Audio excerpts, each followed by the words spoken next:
Governor DeWine held a press conference on Wednesday in Columbus, and the focus of that press conference was on a new plan for police recruitment.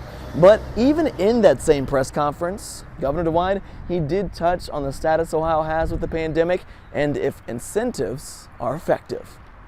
The concern is what happens in the fall and what happens in the winter. What happens when the kids go back to school. Ohio is a state that's seen their numbers trend in the right direction when it comes to vaccination rates and even COVID cases.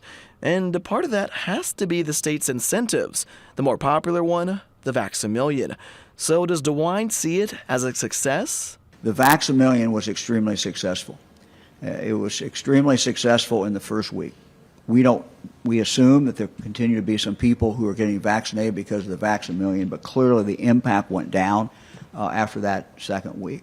Just over 40% of Ohioans are considered fully vaccinated, and over 3.5 million have signed up for a chance at the $1 million prize. So, where does the concern come into play? The good news is we have vaccinated a significant number of our population. We're at about, if you look at adults, we're at about 58%.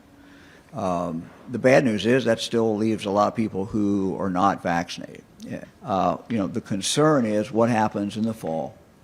Kids are back in school. What happens when we get inside more and into the late fall and then into the winter? Governor DeWine was asked if the state would add more incentives in the future following the Vax-A-Million. His answer? Maybe. For others to follow. Maybe. For Ohio 24/7 Now, I'm Miles Harris.